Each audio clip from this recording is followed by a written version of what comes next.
Okay, well, I had a meeting started at 7:05.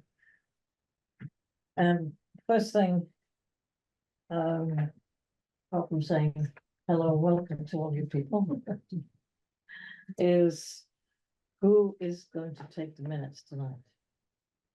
Are you willing to do it again, Cheryl? Well, I think it's someone else's turn. Somebody else's turn.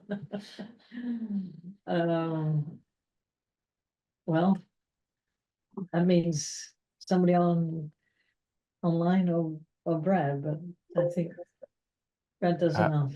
I can take the minutes. I'm a bit jet lagged, so I'll try to be as accurate as possible, but yeah, I can take them. Okay, thank you, Gavin.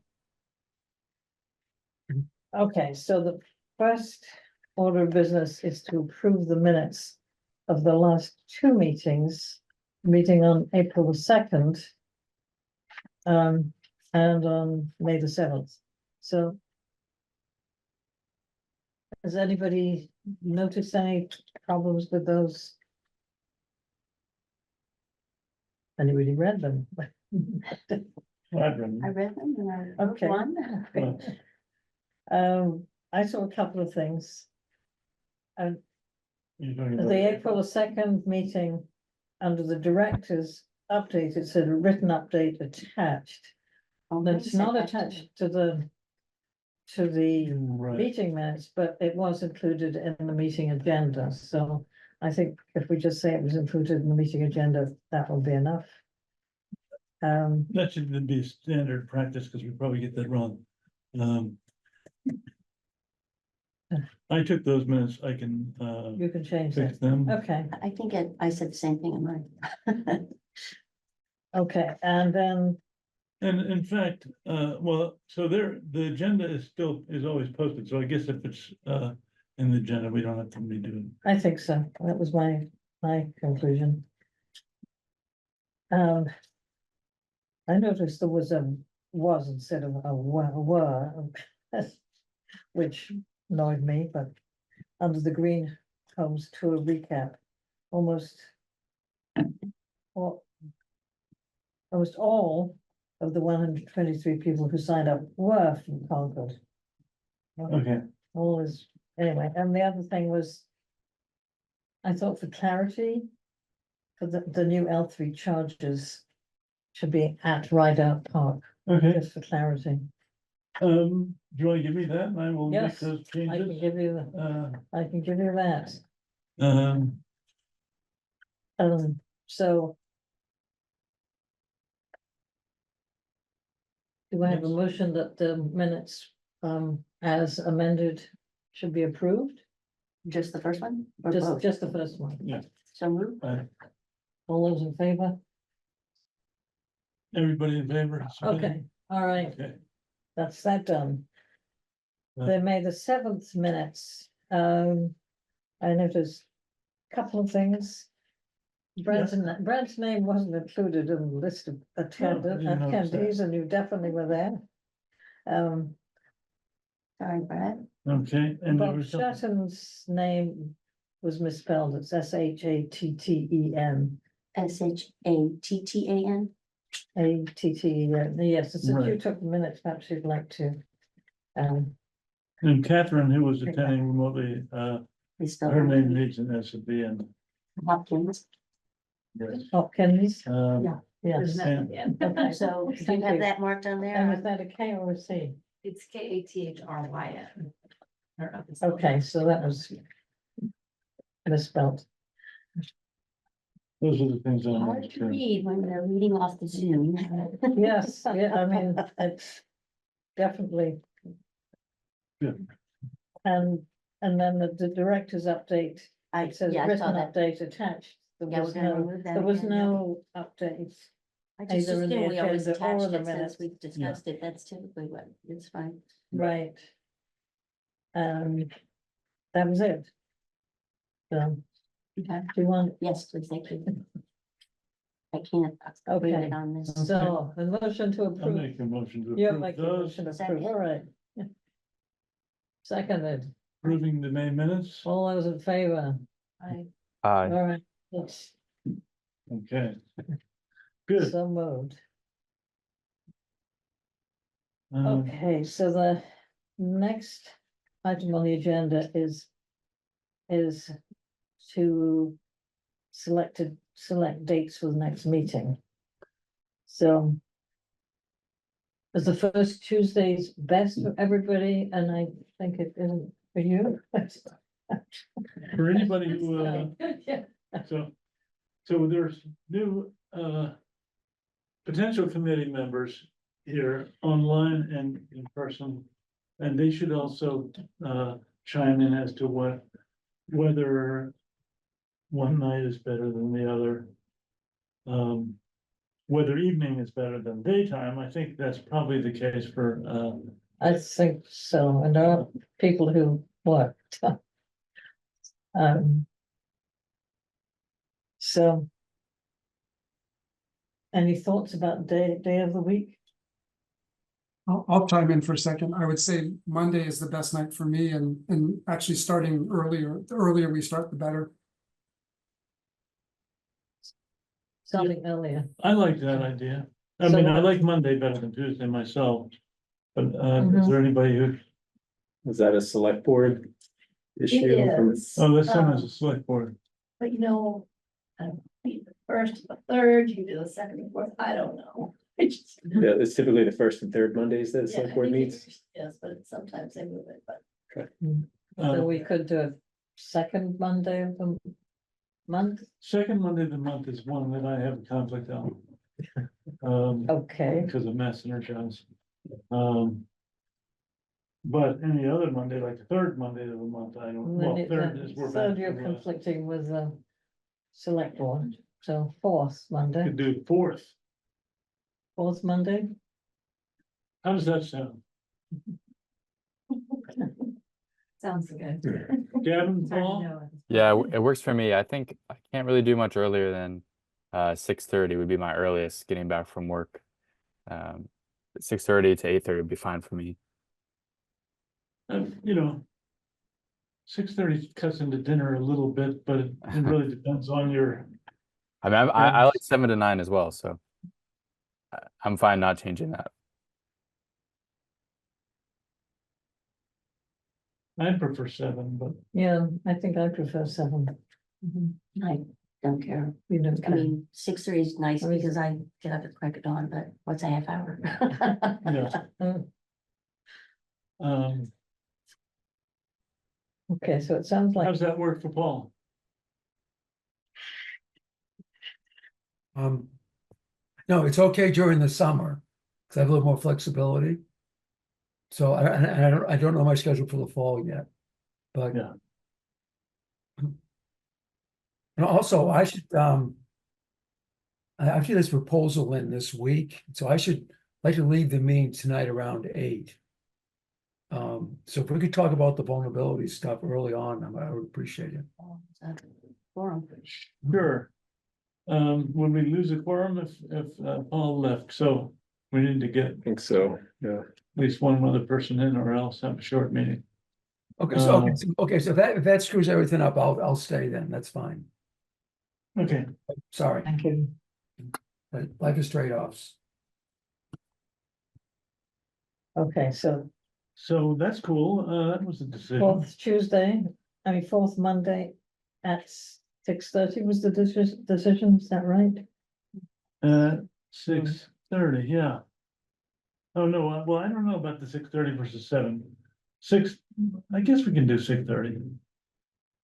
Well, I could do 6:30, but But why don't we have a poll of who prefers 6:30 and who prefers 7? online, so. Or I could do doesn't it prefer. or I think just I one. think I'd prefer 7. 7 to Okay. 9 is good for me. Then you prefer 7. And I prefer 7. Anybody, any preferences? Seven's slightly better.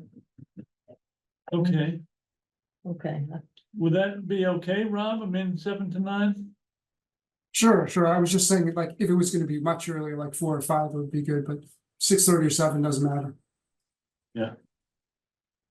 But I think stopping at 9, I mean, when I joined CSEC, it used to like go until like 9:30, and that was painful.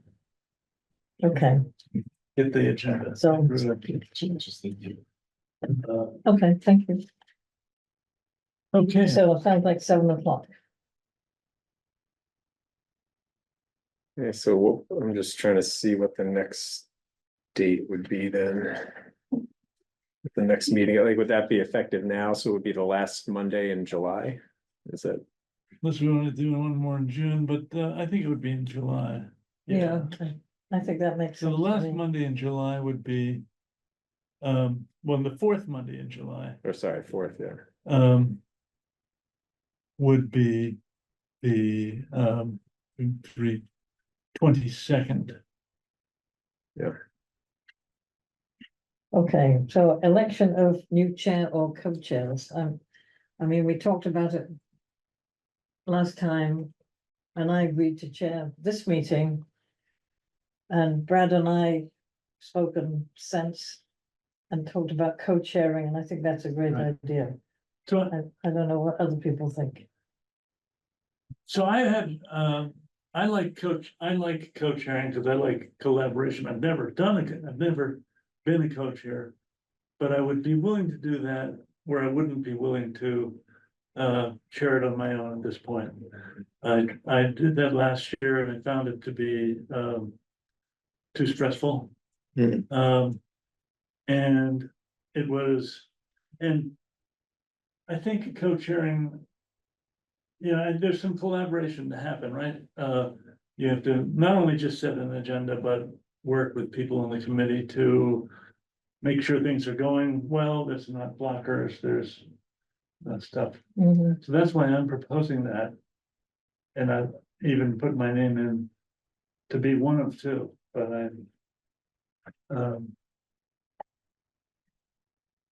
Yeah, and I think the other advantage, if you have working groups, it's easier for two co-chairs, it's easier to work with those working groups. Yeah. So Brad has volunteered. Does anybody else wish to be a co-chair?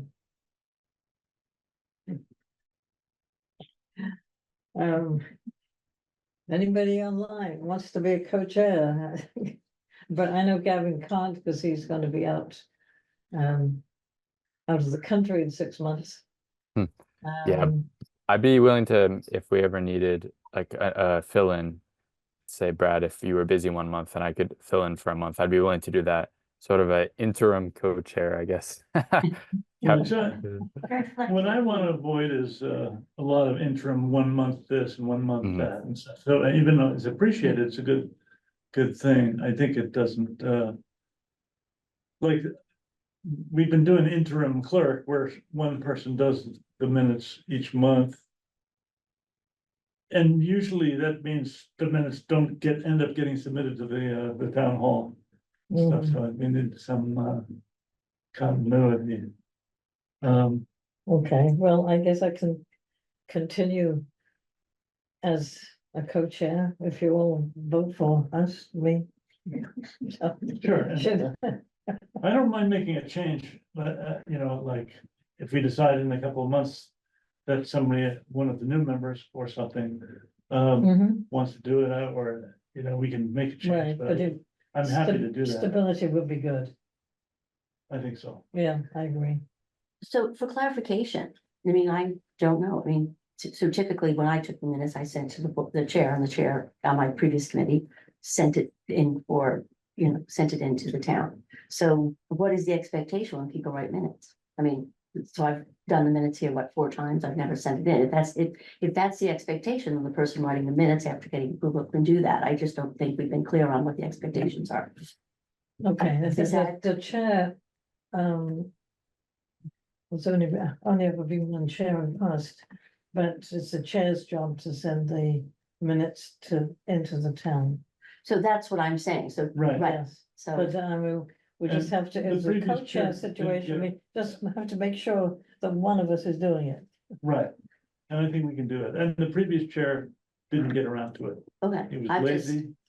I just want clarification, because if the person writing the minutes has to send them in, that's Right. fine, we can do that. I mean, it's just a matter of being clear about what the expectations Right, are. but the That's all person right. running the minutes should amend them if there are changes Just edit them. and send them back, especially if they do them in PDF, which is.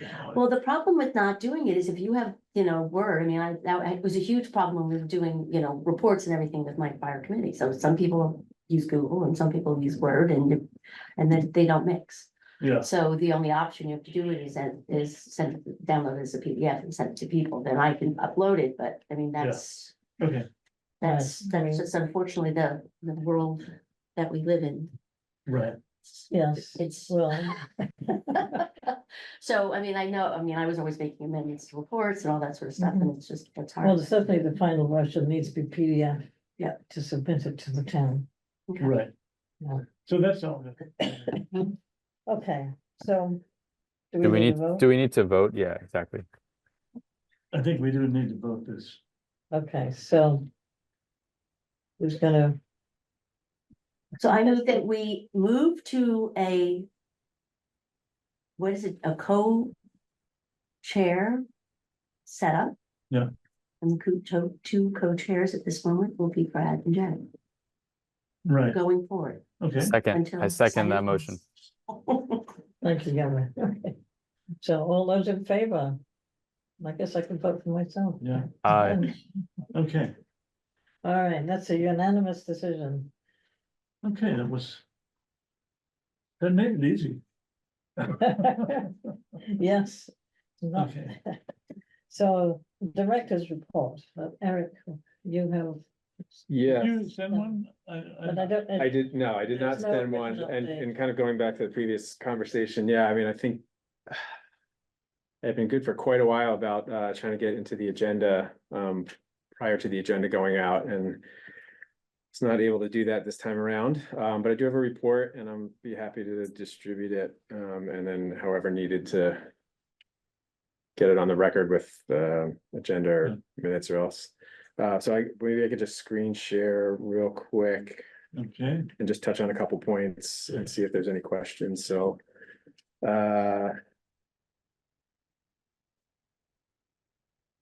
Okay. How am I sharing here? Oh, hold on a second. Oh, here we go, share.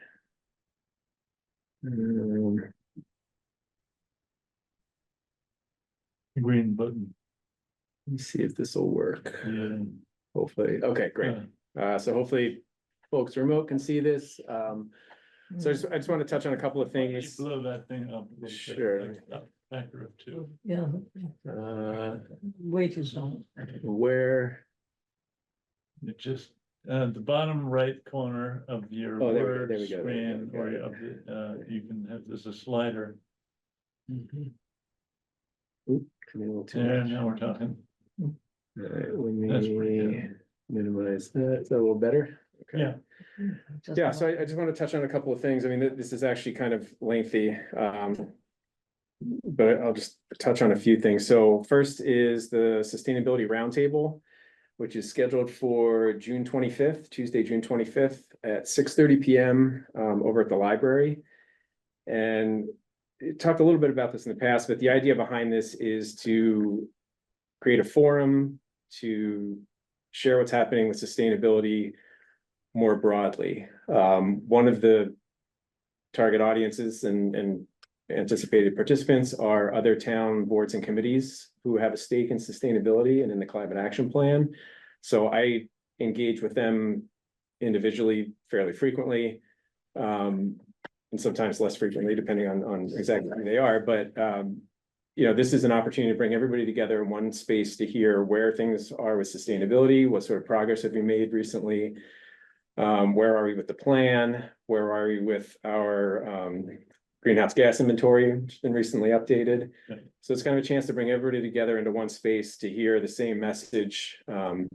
And this first one will focus more on sort of sharing that information in terms of updates and progress and challenges and direction and things like that. And then moving forward, the hope is that we would, probably do this maybe twice a year. And in subsequent ones, there'll still be the opportunity to have maybe some brief updates, but it'd also like to give the opportunity for some of these other stakeholders to share out, more specifically information about what they're doing that relates to the climate action plan. So for example, Public Works, they're doing a number of things over there that help to support the climate action plan.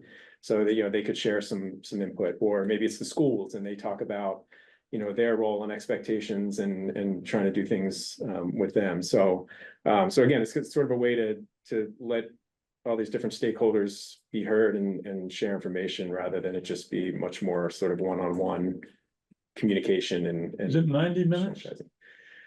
Yeah, so I think the Goodwin Forum is technically supposed to, we're supposed to be out of there by 7:45 or something. I'm gonna see if we can just, be in there till 8. Yeah. But yeah, not much longer than that. So there'll be, the way I'm picturing it right now is that largely it would be, most of the time would be spent sort of in presentation, for myself, and then, Brad's offered to help with, the greenhouse gas inventory and share some data and information about that, which would be great. But basically just kind of very quickly reminding people what, we have a climate action plan, here are the key points. And then talking about, what progress we've made to date, the inventory, some things like that, and then maybe go into a little bit more detail with some of the 5 key elements about specific progress that's been made and areas where we still have challenges. And then leave some time at the end to talk about, or just, have questions and a little bit of discussion. From the It group. seems, I'm worried it's not interactive enough that the people you're inviting, they should come and present what they're doing rather than be talked at.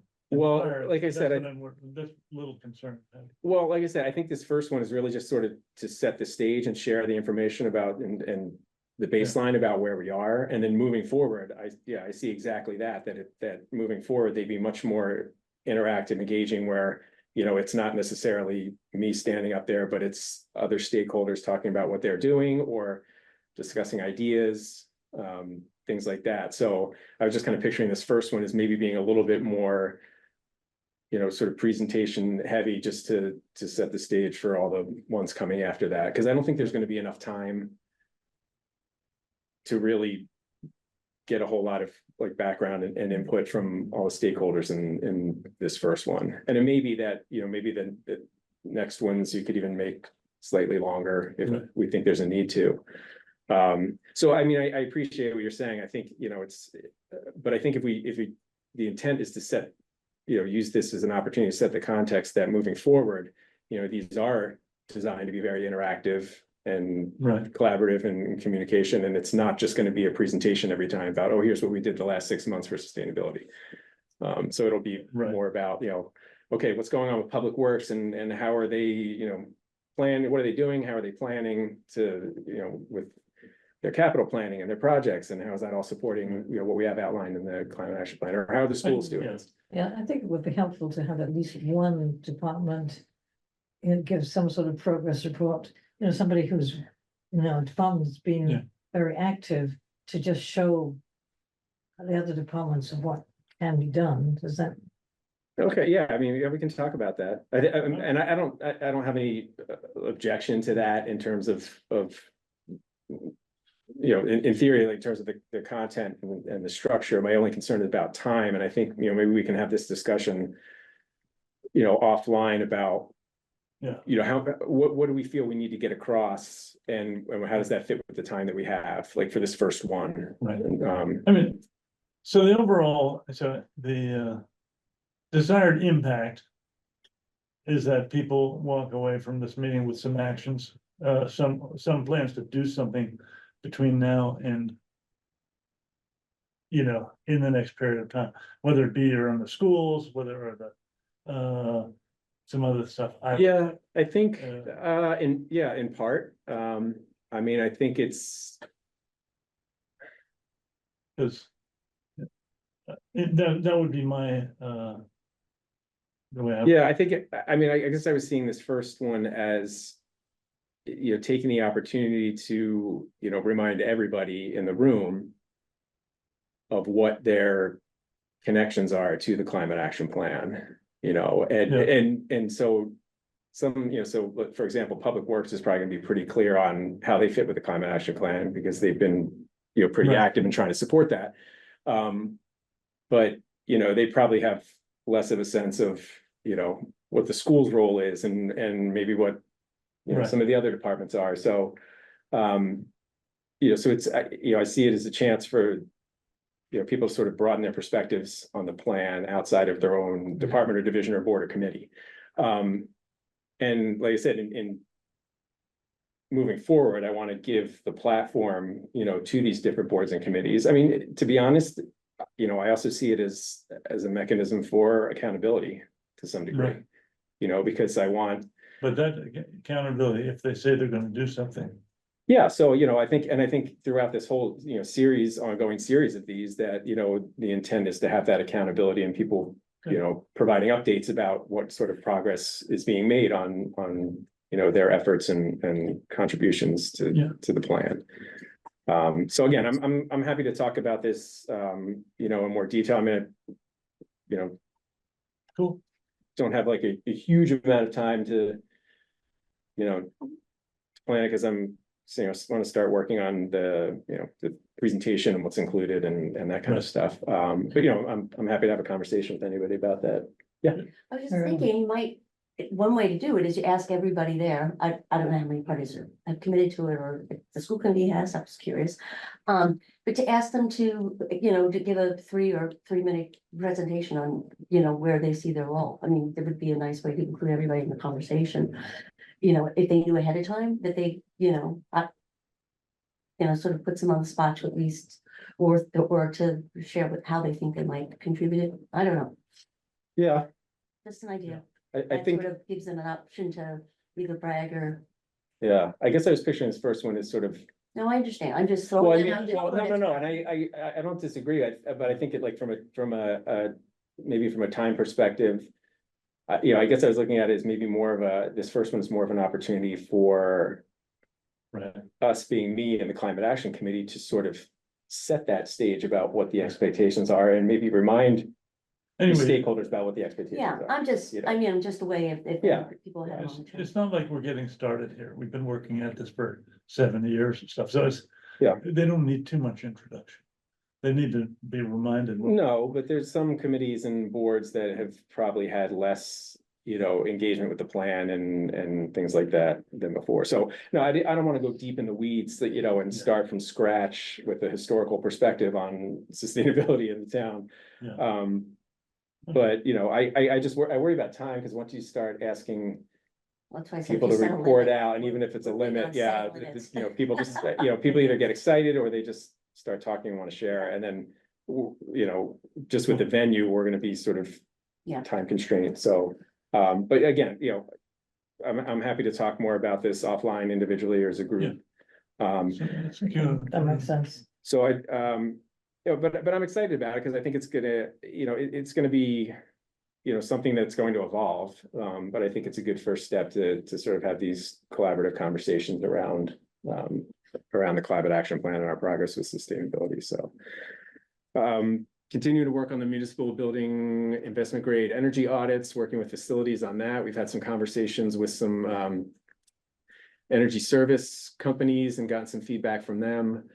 So right now, working on pulling information together to share with kind of internally with, say, finance and some of the town leadership to work towards making a decision about what sort of pathway we want to go for actually getting these audits done in the process. So that's in the works.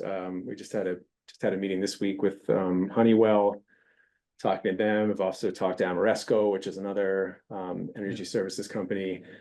So it's basically right now, as I see it, there's sort of two pathways. We could either just sort of independently contract to do these audits for the town, or we can consider doing this ESCO model, which, they would do these audits anyway, but then they basically come up with this plan to manage all of our buildings and our building systems and So with when it. you get an energy audit for your home, it's, they tell you a few things you could do. Yeah. But these audits are gonna be including sort of options for electrification for this building? Yeah, that's the What- intent. Yeah, these would be investment grade. So these are, you know, like Okay. deep energy or an investment grade, which means like, yeah, you're looking at a level of detail where, you know, Right. you're trying to use this for capital planning and really Okay. figuring it out. very So- good. Cool. So we're sort of assessing these different models and trying to figure out, doing a little bit of due diligence and trying to figure out what we think would make the most sense for the town to pursue. But that's, we are making some progress on that now that we have a new facility director on board. Hosting a sustainability fellow this summer from University of New Hampshire, which the town's done in the past, so I'm working with them. The main goal of their project right now is to sort of review our existing policies and efforts in Concord in terms of promoting EV adoption and charging infrastructure. So there's been a lot of efforts through the light plant on these fronts. But there hasn't really been a comprehensive look across the board as a sort of a package of policies. And then within that, there's some elements that I think we're gonna dig a little deeper into, like you know, charging for, you know, multifamily or multi-unit housing and potential public-private partnerships. So, you know, I think we probably have it seems like we're making progress for, like, you know, single-family homeowners who are adopting EVs at a fairly high rate here in Concord. But, you know, there's these other audiences that we want to take a deeper There look was a at. project a couple of years ago with multifamily, and I don't know what the result of that, whether anything ever got installed. I think there was one result that came out of that, one example of that, but that's kind of the point, is that, you know, these Right. things have sort of happened and, you know, nobody's really looked at them, or, you know, so we're trying to, so that the fellow is a PhD candidate, they have a background in economics, Okay, good. and policy, so I've been working with them and, you know, Light Plant and other folks to hopefully have a, you know, product at the end of the summer that'll be useful in terms of that. They did have that EV charging, pilot project for multifamily dwellings. And there were going to be 3 grants of $25,000 towards, putting EV charging in. And there were 2 places, that actually, one decided it was just gonna be way too expensive and they didn't accept it. Riverwalk did, and the other one, which is also West Concord, and I'm trying to think of its The name. Millbrook? No, right on Main Street, it's a little enclave off Main Street, and look right as you're going towards Damon Mill. But anyway. Yeah. So the 2 did, you know, accept this grant. Did they And end up installing? it did not cover all the expenses by a long way. Okay, I mean, the electricians for Riverwalk, the electrician's initial estimate was 37,000. I think it ended up spending more than that, so. Yeah, well, and Was that's part of the point, I think, of these efforts, is to, you know, take a closer look at that, what's been done, what's worked, what hasn't worked, and then you know, come up with a sort of a more comprehensive suggested policy strategy, you know, across the board that, you know, we can look at and assess. Kind of, you know, we've sort of talked about doing that in the context of a goal of, you know, how do we get to, you know, 50% EV adoption by 2040? You know, we're Yeah. like 8% right now, if you look, or 8.5% if you're looking at the MassDOT numbers. Yeah. You know, so like, you know, using that as kind of a target is, you know, how do we, you know, bring these efforts together in a more comprehensive package and see how we can move forward. But I'll keep you guys posted on that. I'm not gonna really say much about the 250th celebration, other than we've had some internal meetings and I've been making efforts to, you know, try to coordinate and see how we can, you know, factor sustainability into any of the events that are happening. And then also, you know, maybe I'll probably talk to the committee about this too, is, you know, how can we best showcase what the town, you know, has done for sustainability to visitors? Yeah. So that'd be, you know, worth talking about in the not too distant future. Mhm. So a reminder, the leaf blower bylaw that passed at town meeting last year, one piece of that is now in effect. So properties that are less than 1.5 acres are currently in a gas powered leaf blower ban between June 1st and September 14th. Ooh, let's put up some signs. So, yeah, so actually, I was contacted by some people in Weston who were asking about how that got passed here, and I put him in touch with Sven, who was the citizen petitioner for that. And then Sven emailed me the next day and he said, yeah, I just kind of like realized that this ban goes into effect in 2 days. So like, can we get the word out? Because the other parts of the bylaw don't go into effect until 2028, 2030. So I think this was Yeah, kind of fell off the radar. Mhm. I mean, technically it's a noise ordinance issue, but obviously it does have sustainability implications. And so I've been trying to work with town communications to sort of get the word out about that and remind that, because it's a noise ordinance. If people want to report any violations, they can contact the police department and let Yeah. them know and they can look into it. So, it's going to be a little bit of a learning curve this first year. One of the biggest challenges right now that I'd love to hear suggestions for, and maybe not this minute, but is just how to reach out to the commercial landscape community, because I've been asking around and poking around and I don't know of any sort of really good pathway to communicate with, a bunch of them at once. Since they're not all Well- located in Concord, and I don't know a good way to reach them to help reinforce Yeah, that message, but I'm working on that. So anyway, I just want to mention that and remind folks about that. So one of the things I'm trying to do is come up with a flyer for that we can just sort of make publicly available on the website. And maybe that way, if people feel like a neighbor is not aware of that, they could maybe just print the flyer and slip it in their mailbox as a reminder or something if they didn't want to.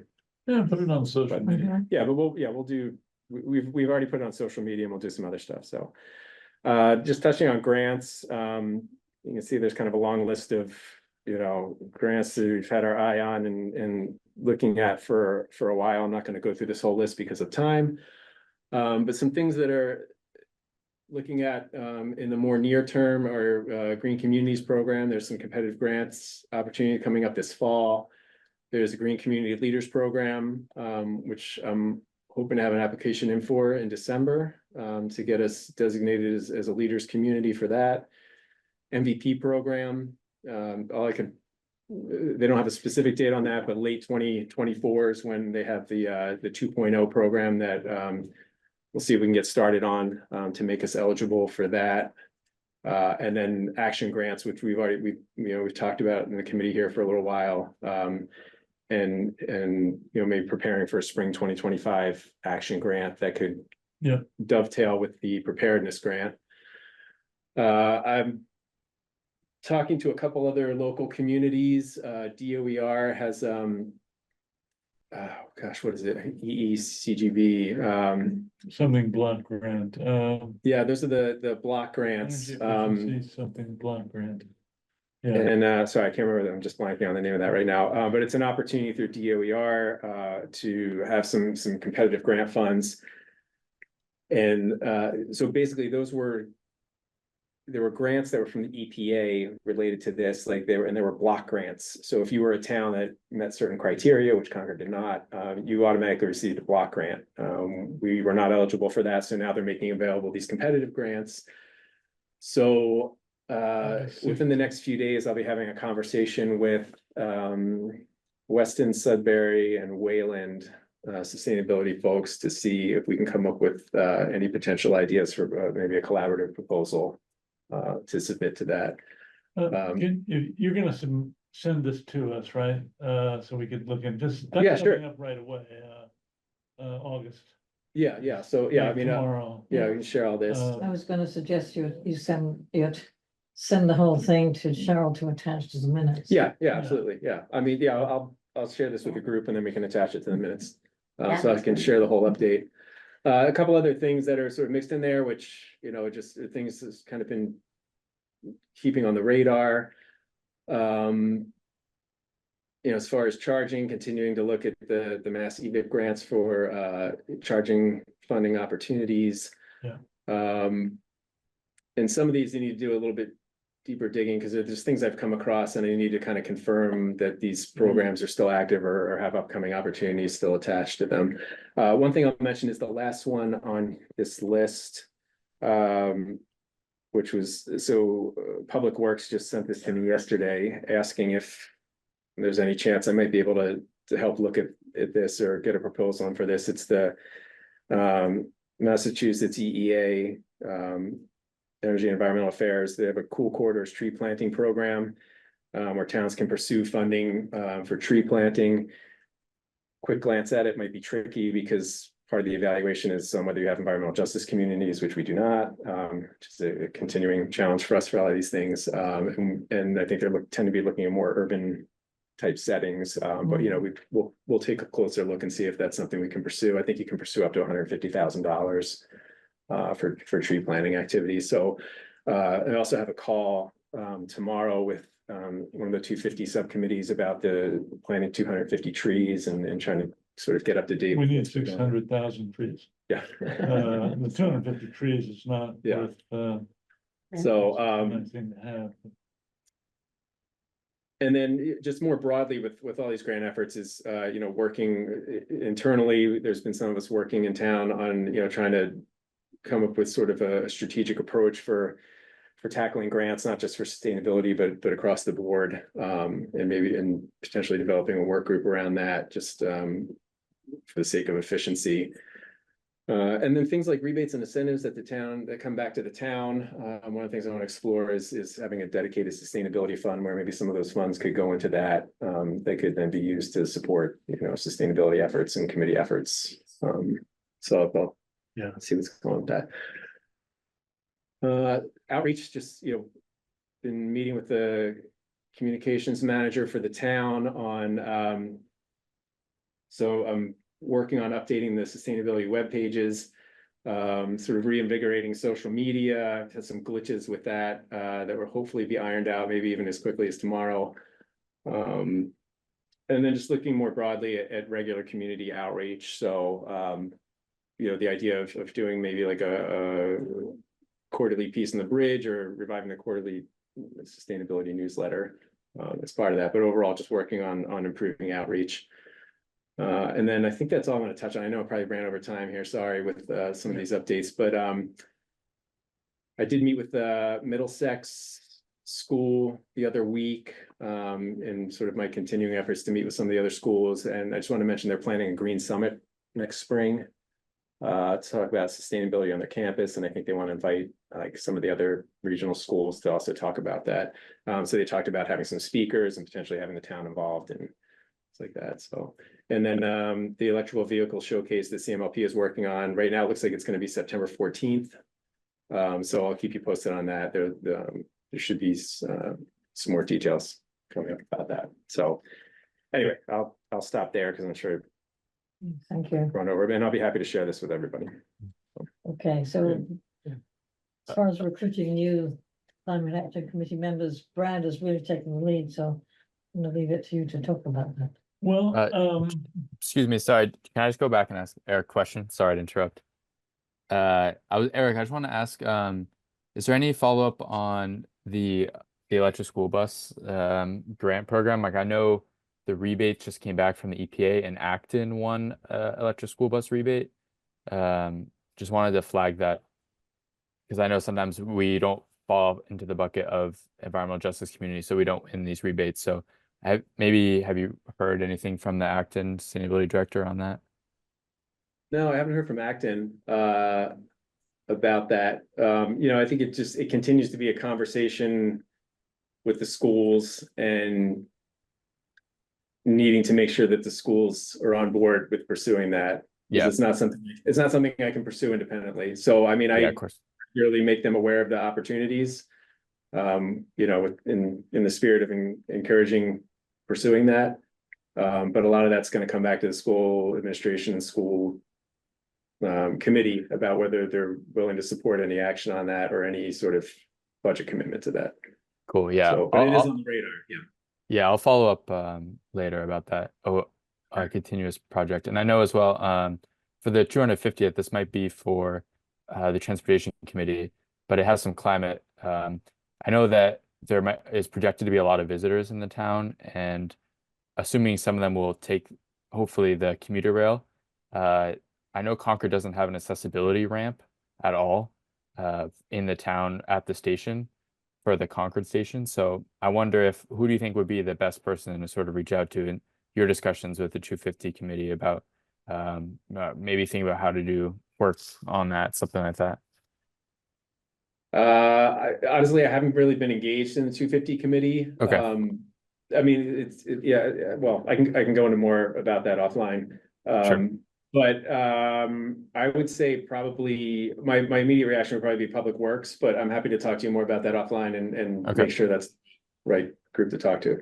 Yeah, cool. I was thinking about that. It came up randomly last week. I was thinking about it, especially when we have a variety of folks, different ages, different abilities coming to town next year. Be good to have that. Cool. Thanks, Eric. Good point. Okay, Brad, Yeah, so, the working on getting the membership, back up. So we had several people drop off the committee, in May. And, the committee size went from 11 to 9 by the charter. So I talked to a number of people that are here. I talked to Brad Dye, who's sitting over here last month. And I think I got him interested. We talked to Catherine Hopkins the other day, who we think is interested. And we talked to Rob Elkind, who, I'm not sure if I pronounced your name right, I read it. Who's up on the right corner on the screen there. All great candidates, bring a lot of talent and interest to the committee. And in addition, Bob Shatton, who used to be on the CSEC, I think he submitted a green card. But we have if we all stayed on the committee, there's only 2 open seats. So we have to decide what to do. It's possible we could,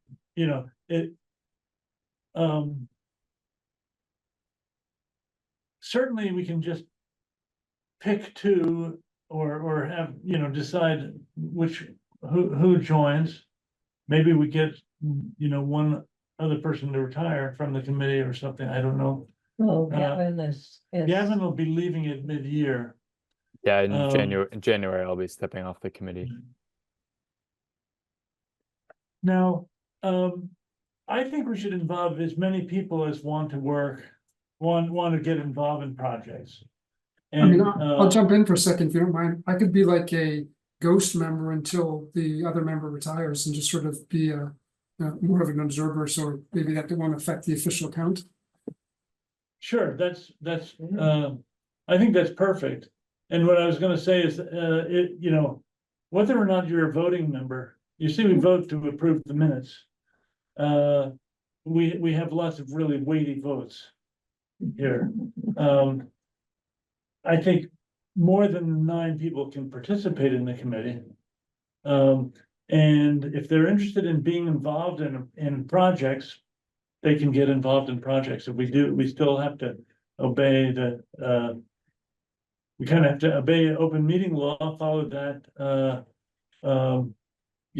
in letter and spirit, with whatever we do, bring work to the committee for decisions to get made. So I think we're in a really good position for, in terms of membership.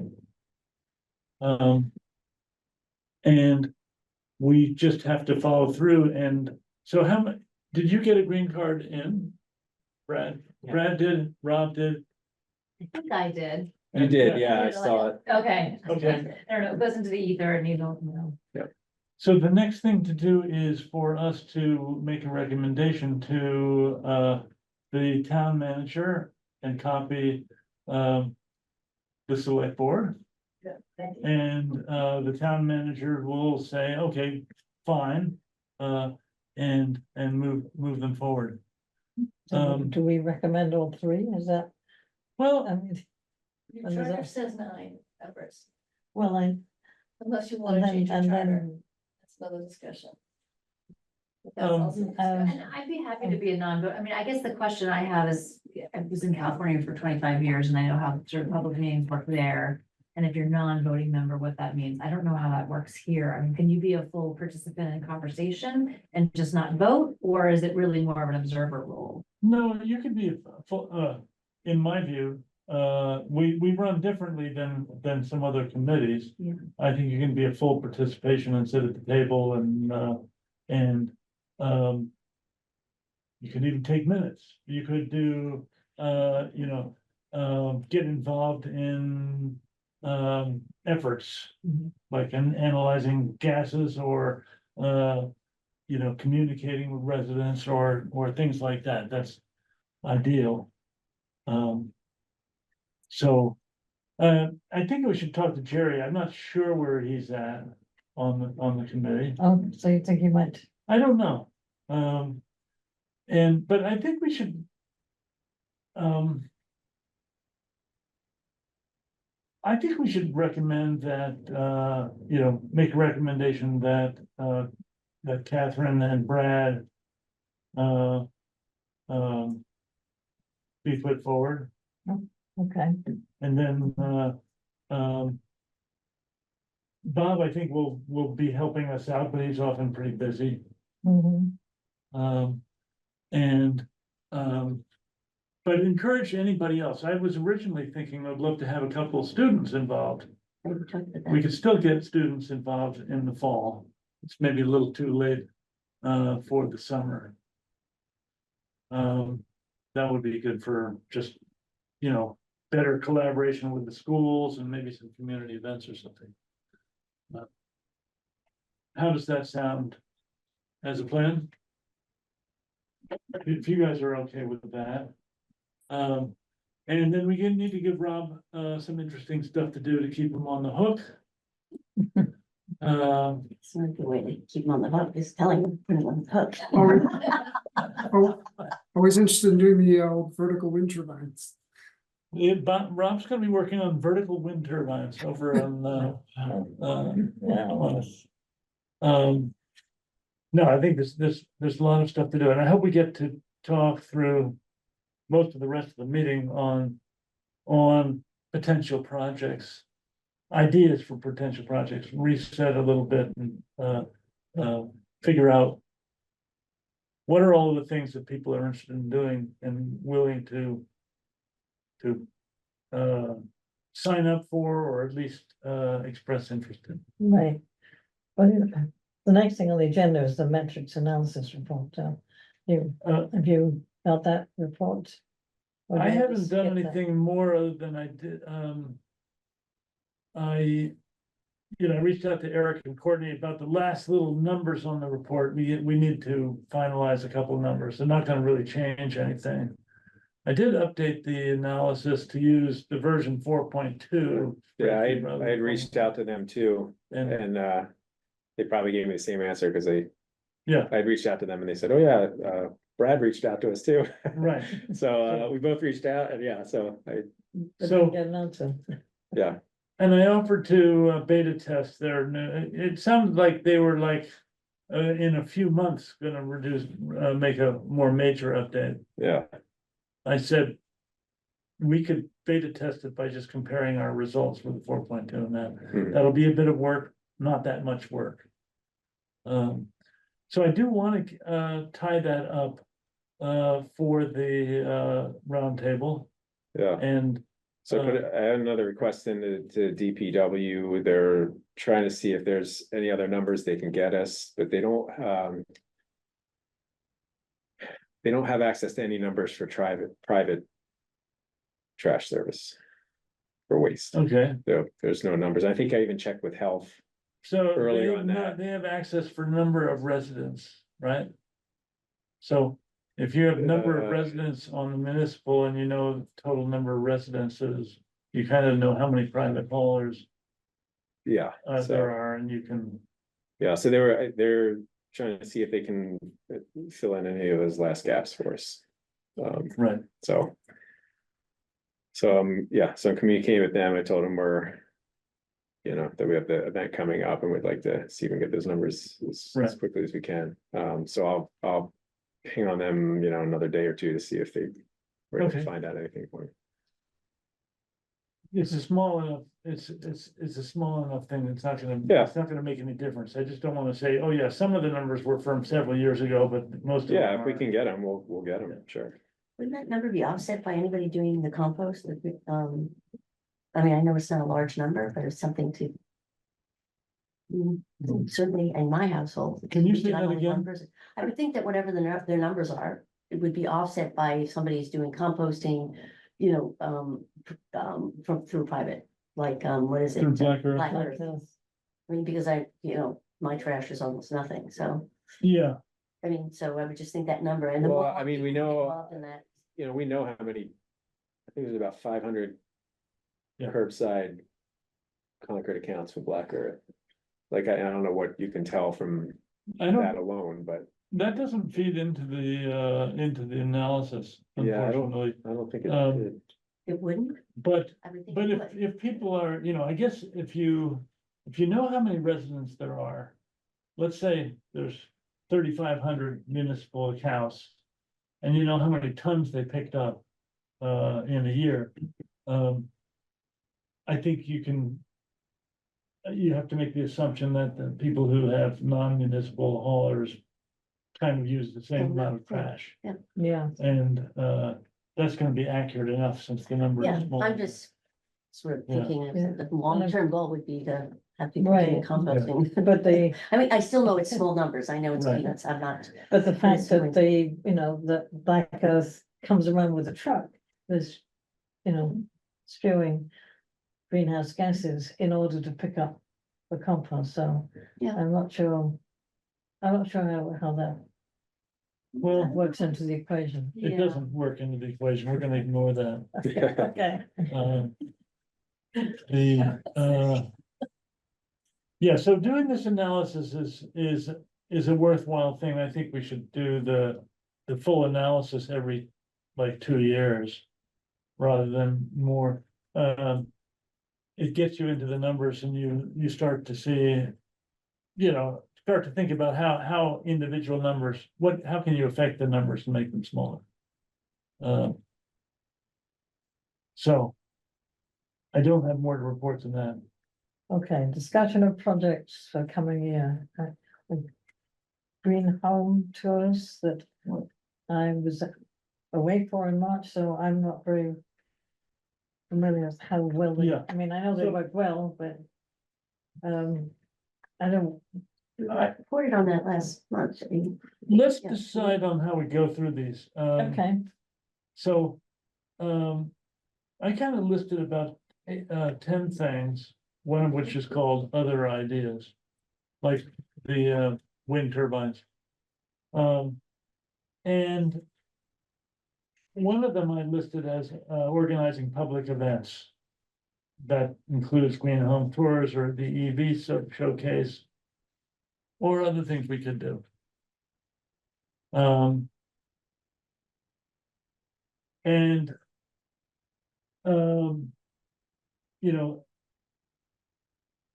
Residential engagement. Otherwise, through communications. Municipal electrification planning, which kind of complements what Eric was talking about. If there's a way to help Eric, that's a project of value. Maybe they don't need help. Commercial sector emissions. Geothermal network study. Solar PV, because the solar task force is ended. I don't know whether this committee wants to include that. Working on grant proposals for MVP or otherwise. Working on the climate vulnerability assessment.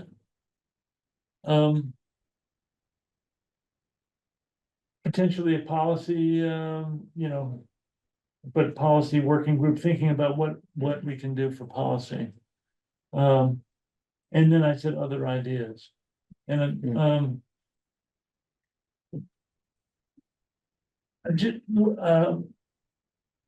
if we were to go around the table, are any of these, we've lost Paul. No, he was there a Is that second for- ago. No, he's there. There you go. Good.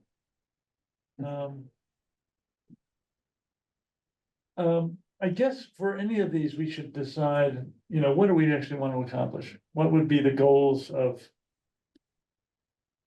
of some particular items.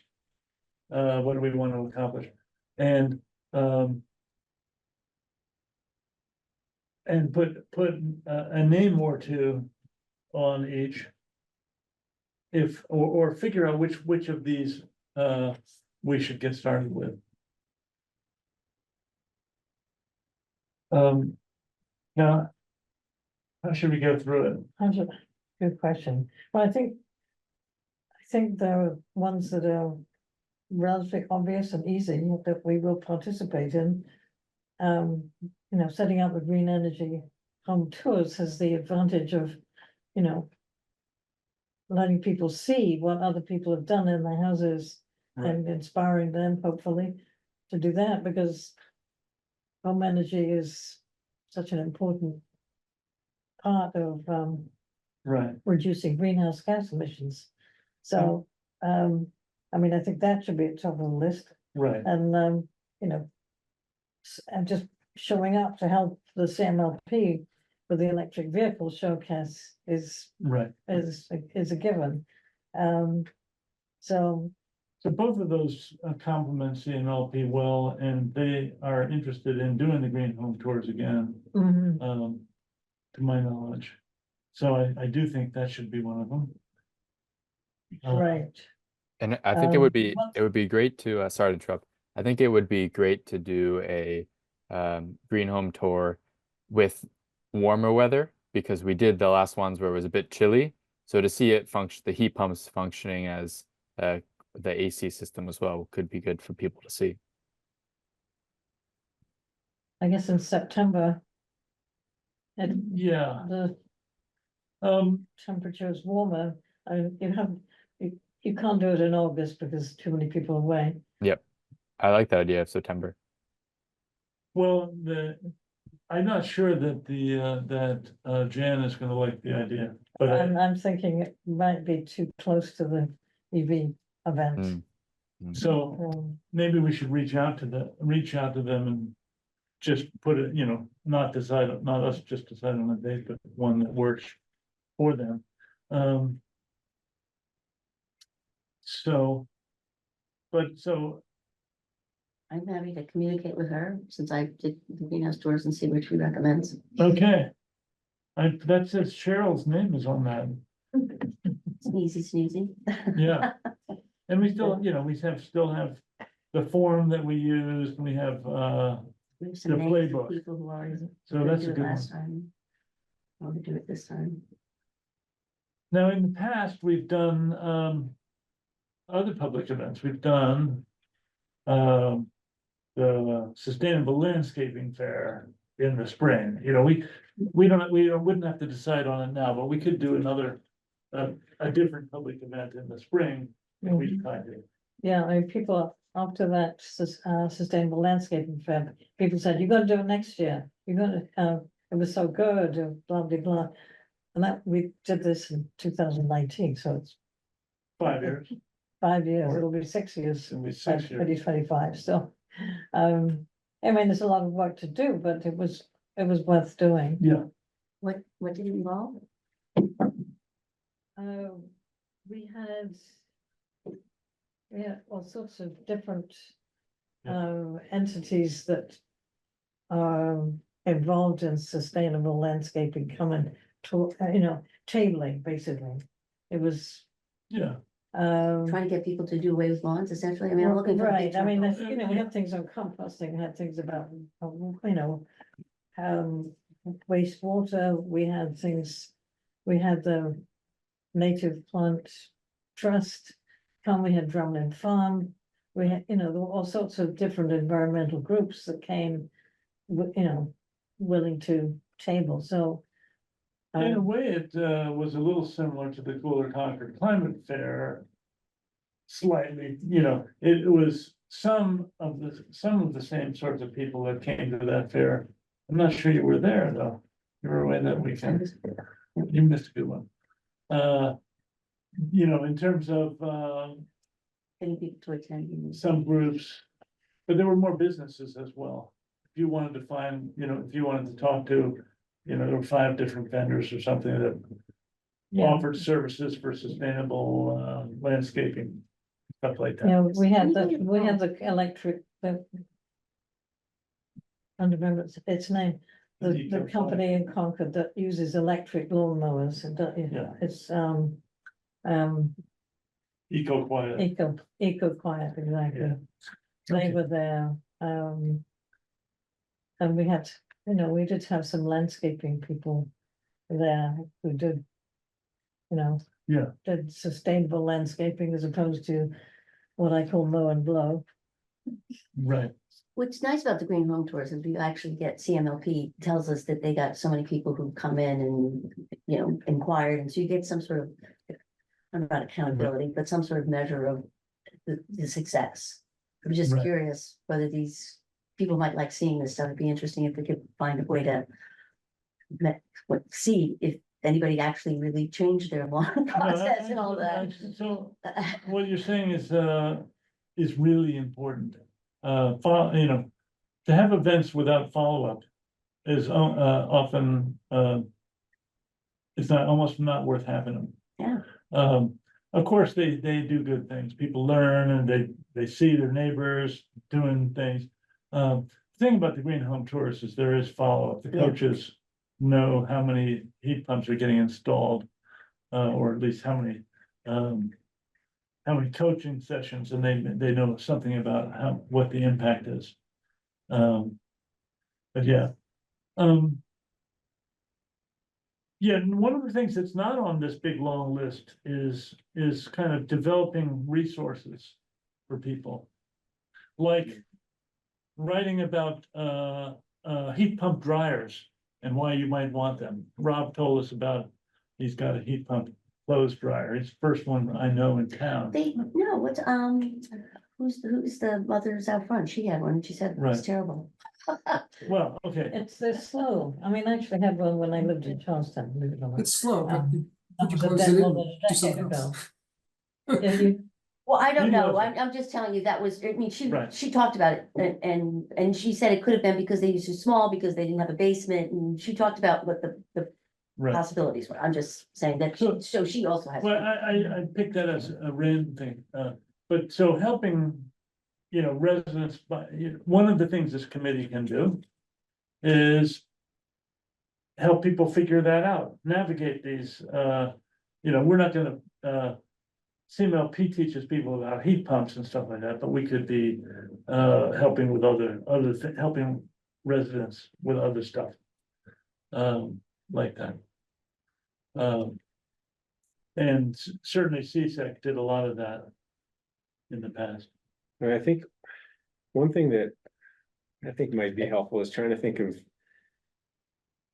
events and opportunities to sort of engage residents with families or younger kids. I mean, I think it's hard to draw them to a lot of these events because they're just too busy, or so I'm just trying to think of could we brainstorm, some types of events where, we could draw that crowd and maybe people that we wouldn't normally get otherwise by, do we do a joint event with the umbrella and have them doing a bunch of Right. kids activities where the kids can be taken into the other room and then the parents can catch their breath and actually listen and hear or socialize and learn more about things without, I mean, the climate festival, that's great. Families bring their kids, but they're usually engaging with their kids at the activities or other things and talking and stuff. But, I guess I'm just trying to think about how can we, maybe get people who have younger kids. Yeah. And somehow create an event or an environment where we can, engage them and have their attention and not have them sort of be distracted or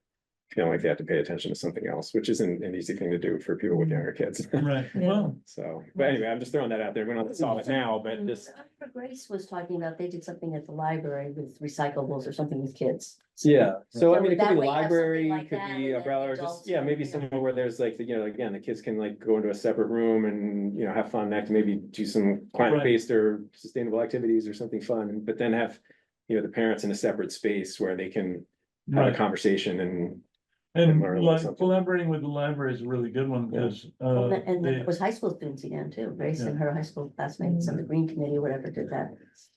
I mean, I know Mothers Up Front has done things with the library, Yeah, kids programs. yeah, Yeah, I guess that draws in parents for sure. right, and so for school age kids, doing things in collaboration with the schools, it can really work. That's what we did with the Cooler Concord Fair back now, also 7 years ago now. 6, 7, I'm losing track of time. There we had a lot of kids in school doing projects, for the fair. So that brings the parents and gets them kind of invested learning along with their kids. Am I allowed to offer an idea? Sure. As a non-voting, just observer. I've been working with a bunch of other volunteers, retirees like myself, about offering programs for school-age kids that have to do with climate and environment. 3 of the programs, and these are like little activities that you can do in schools. We've been taking it to some private schools in the area. One is electrification of mini trucks using solar cells and batteries. And the kids, have a controller and can run it around, and it usually takes a science teacher to explain about watts and volts and things. But the kids have liked that a lot, the ones who've done it. Now, these are juniors in high school, seniors, maybe. We have 3 programs that we've been doing. This is called Minerva Action Group. It's I think it is. The secret, man. I know, it's a secret society. It's we're all in the age group where we want to give back a little bit. The second program is measuring carbon content of trees using geometry. Using geometry. So it's good for 8th, 9th, and 10th graders, I guess. STEAM stuff, I love it. And we sent them out, I sent my grandkids out to do a 100-foot pine and a 25-foot pine. And giving them the metrics to do the math. We set it up so that it's pretty easy. Every species has their own data. So Pines they are just different. populate Okay, data. interesting. Because oak is more dense and birch is more dense than a pine, which is not as dense. All this data is available, so there's nothing. Mhm. Cool. So But that, the geometry would. And look so we much send out more the kids to complicated go than into a the pine. woods around Concord. I sent my kids out, my then, did grandkids. you do it in collaboration with the schools here then? We haven't found a school here. We've been doing it at Dana Hall Okay, and other schools that, I haven't been able to connect with the science people at Concord Carlisle. okay, interesting, because they have a 9th grade earth science. Earth science is what they teach in 9th grade. And it would be easy to connect you to the teachers. They may or may not be able to work with you. Well, but- I mean, we haven't had any success here. Okay, And the third is about plastics in the water. yeah, Mhm. So we have red dye number 9, yellow goggles like they have on CSI, for blood spatter. yeah, And we take samples of water, Poland Springs, BG. yeah, And then I have a little pond in my neighborhood, and I use the pond water. And then if you put the dye in and give it 15 minutes to adhere to the plastic particles that are very small, and use your goggles and a little magnifying glass that is available at any 5 and dime, you can actually see the plastic particles light up because the dye is adhering to it. It's a good way to And you scare can do it with people. I tap love water. it. So you're teaching about plastics in the environment, carbon sequestration in trees, and electrification of trucks. yeah, Anyway, those are just, That was a great idea. and those are really aimed at kids of various ages. yeah. But maybe the Climate Action Committee, I don't want to propose anything, Yeah, I mean, and I these, can't vote on anything, so you can reject all these ideas. none of these, well, the trees may be closest to be related to the climate action plan. But these are good exercises for kids to do as summer projects. Or something. Well, you figure out how to do it. Yeah. Time in with. There's a 5 or 6 of us who are involved in this and strictly volunteer, we're nonprofit. Okay. Uh, So are you will Concord people? I'm the only Concord person. Mhm. One lives in Western Massachusetts. I want to talk to you some more about this, so I'm gonna give you a business card and I'd like you to Oh, okay. email Oh, me. good. And, We have a website, but you know, it's, no, um, no. it's Bill Muma, who was a professor at Tufts. Oh, is he part of this? Yeah, Oh, you know, Bill? I certainly do. I don't know him personally, but I've heard him speak a number of times. Oh, he's excellent. Yeah. He's our tree guy. And he's very good on other things.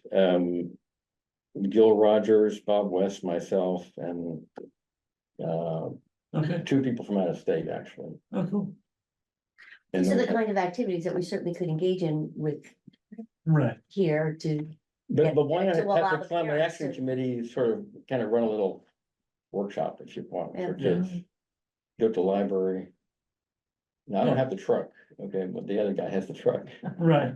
Okay, cool. Mhm. Interesting, thank you. The Minerva Action Group, I'm gonna be checking. that. But one other thought to brainstorm, and I'm not signing up to do anything yet, is, this is probably for Eric's list, is, nudging behavior. There's a whole concept in behavioral economics, I'm an economist, that says you can tax certain things like plastics and try to reduce consumption. You can subsidize it if you want to Yeah. encourage consumption. You can nudge consumers to do the right thing. Yeah, And some of the examples in sustainability are painting footprints going to the recycling bin. People see the footprint and they see a newspaper, they got a plastic cup, throw it in the bin. yeah, And there's a whole range of nudging ideas that people have been coming up with. Yeah. To do the right thing, eating food in the cafeteria. You know, putting the bad stuff where they can't reach it, the good stuff where they can reach it. okay, Water conservation areas.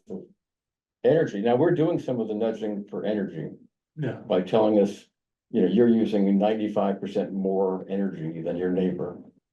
right, You know, and that's encouraging people to go toward the norm or toward a standard of energy consumption, right, but it's very tame. right. And we're not actually doing that in this town. I don't think you get, I get it for natural gas. for natural gas, you get I it, get it. but, In Britain, they do it for taxes, paying property taxes. okay, Okay, guess I've been out of Britain for too long. So maybe that was a new thing. Yeah, wasn't, I've been in this country too long. okay. So, I mean, those are some ideas, some nice ideas.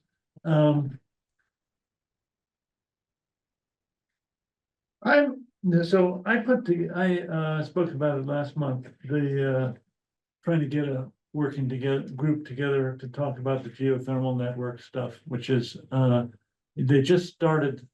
They just completed the loop in Framingham, and we heard about it, which is a whole neighborhood that includes, some commercial and some residential. They haven't yet hooked up all the houses. But that's kind of, ongoing now.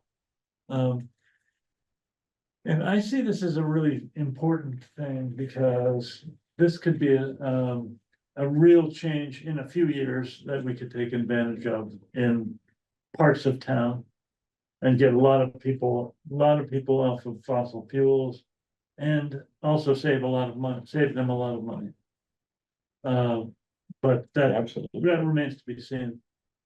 I think I sent you the information about the heat. Can't remember the name of the town, which town it was now, but heat. It's the League of Women Voters had to. Right, they had people something in- talking. No, but heat, I sent you information because heat had provided $50,000 to a town to do a feasibility study for network geothermal. So it made me think like, why couldn't we go to Heat and see if they had any interest in doing that Right. here, but maybe doing it in the context of, we're an MLP, we're a little different than other communities. How can we take your model and make it work in an MLP community? And Right. then that could serve as a model for other MLP communities. Right. So if you're like looking for, maybe some initial action on that to try to get, the ball rolling here, then Right. maybe it's, that could be one pathway, is to, kind of look for some funds to do sort of a little feasibility study of how that model with the large utilities, how that model works, since they wouldn't be gaining the electricity customers that, we would. So how does that work, from Yeah, it's, a financial model? Perspective, yeah.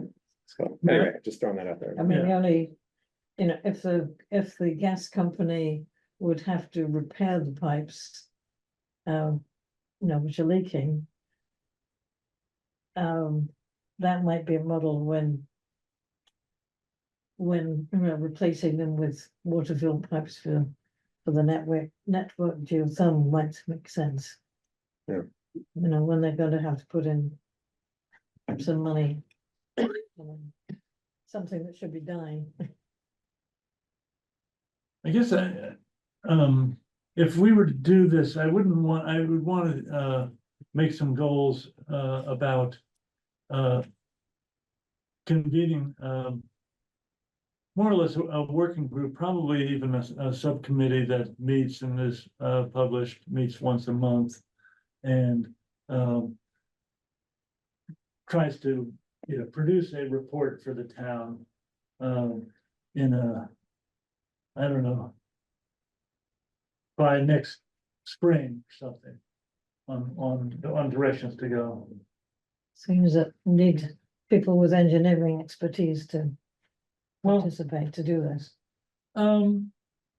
not just engineering, I think part of it is figuring out how to engage residents to do it. Is Mm. knowing, but engineering, it's not like some group of people is gonna design something, the utility would do that. But we have to Mhm. figure out the economics. Mhm, The mhm. economics are, could be a challenge. The other thing I wanted to say was that, the First Parish Environmental Group sent out an email with a link with a video about the Framingham project, which I found very informative and interesting. And I could forward that email to you people. That'd be great. I'm interested in that. And they also said tomorrow night, there's a movie night at Narrow Park in Acton. With a climate change documentary. And there's going to be tabling about network geothermal then. Oh, okay, So I can't go, I have other plans for tomorrow evening. okay. Let me check that out. I have a few thoughts on this. Actually, for my work, I'm doing some network geothermal, so Right, definitely include me on that. I think if it's most cost effective, it seems like in maybe new construction. So if we're looking at new development, especially mixed use of commercial residential over at the MCI Concord going forward, that could be a great spot for it. It'd be interesting to see maybe in denser parts of the town that have no natural gas currently and only oil, it could be really economically smart for them just to switch to this.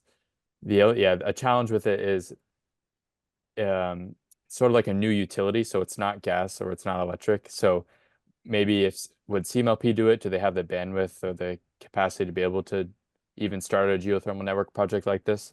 Not so sure. Maybe, or maybe it's Eversource if they're interested in doing a project in Concord. So some things to think about. I don't think they're gonna start, I mean, I think it needs some groundwork laid. But, so I forgot that you were working on this. Yeah, so Um, for my day job, I'm working on this my company is doing 2 pilot projects in New York State, one in Ithaca, one in Rochester. So it's been interesting to see utility try to get this off the ground, and it's tough. It's new technology, new standard operating procedures needed, and It's a tough economically viable case, so we're just doing pilot projects to see if it's even cost effective to do on a bigger scale. But yeah, please include me on any of the meetings. I can try and be helpful. Okay, I want to get in touch with you about maybe getting together and try and seeing what we can do. Okay, cool. Sounds good. So I think it's, from my perspective, I think it's a given that any sort of new development, like anything that might happen at MCI or, you know, I had already sent a memo right after they announced the MCI closure with some thoughts about sustainability to the town manager, just for considerations. And one of the things I mentioned specifically in that was, you know, network geothermal as an opportunity there. So I think from my perspective anyway, and in my role, I think it's a given that, you know, I would certainly be pushing for that as an option for any new development that might be suitable for that. Yeah. And then I just mentioned that I already reached out to CMLP about this, just sort of, you know, mentioning it as a concept and saying there have been interest, you know, recently there's been more interest in this, you know, from the Yeah. committee and others into looking into this and just to see if they had any immediate thoughts on it. And When you say CMLP, who do you mean, the director? Or do you mean? the I think I board, or do included you the mean- director and then I included Laura, Okay, who's over there. I forget her new title. But yeah, and the interim director, just to mention, you know, just to sort of mention there's, you know, there's interest from the committee and, you know, Yeah. myself and this, you know, thing. And the response is very positive, but they, you know, ultimately have the same question of like, you know, how would this work economically? You know, like what would be the Right. draw for the bigger utilities to want to do this here where, you know, we have the light plant. So anyway, I think they seem very positive to the concept. right, So I just wanted to put it on the radar. yeah. Okay. Now, I know Paul wants to still be involved with, and is newly energized towards the climate vulnerability estimate or study. Yeah, and I certainly do. I'm not showing my video because my internet's unstable. Yeah. But yeah, and I think in just preparing for that talk I gave a couple of weeks ago at Concord Can, I just realized how vulnerable Concord is to climate change. And I think the town and the town has to get prepared for it. So I'm certainly eager to do something. And you know, Eric and I have talked about it. We just need to find some time to sit down and talk about it some more. And obviously it'd be good to have some more committee members involved in this as well. Yeah, what do you, I mean, what could we accomplish in a year's time?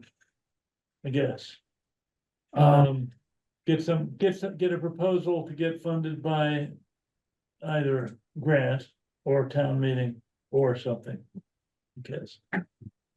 Yeah, and plus, you know, we kind of talked about this a little bit, and we talked a little bit about the proposal that was put in maybe 2 years ago to MVP that didn't get funded.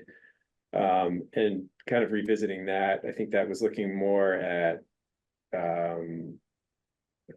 correct me if I'm wrong, Paul, I don't know if you remember, but I think it was more focused on flooding or flooding. Yeah, it was on flooding, and it was Yeah, just kind of on a Concord alone. watershed. It was just the portion of the Concord, Sudbury, and Assabet River watersheds in Concord, because we couldn't get the other towns to go along with us. Yeah. And so we just did Concord alone. So we got penalized because of, you know, lack of regional cooperation and also you know, no real EJ issues here. But I think we ought to do a multi-hazard vulnerability assessment. And I think about, you know, possible impacts of a forest fire here in Concord. And Yeah. that's a real possibility. And you know, extended droughts and impacts on biodiversity. And I think we've start talking about these and getting prepared for them. Yeah, so I think if, you know, you and I and whoever else is interested can have a conversation to, you know, relatively soon to begin to try to define a scope for that. You know, and then determining, you know, what, like you said, sort of what threats might we want to include? And, you know, would we want this to try to be a collaborative effort? So for example, just in the last year, there's now a sustainability staffer in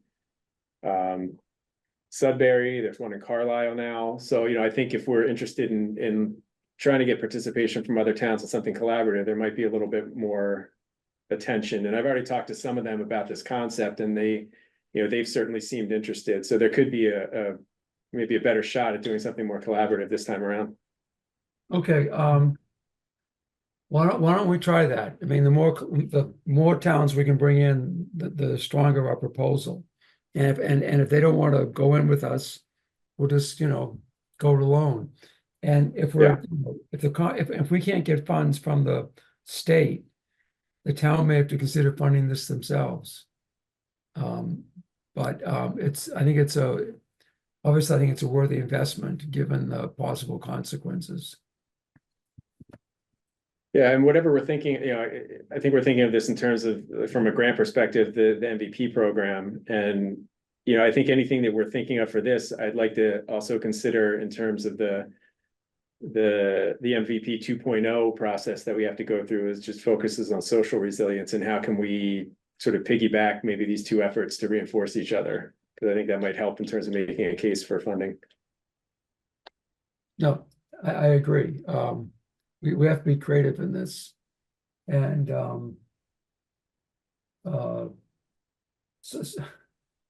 social resilience is a large part of preparing for climate change. And we say, I mean, you know, and we have a lot of vulnerable people here. We have older people and younger people. And also, you know,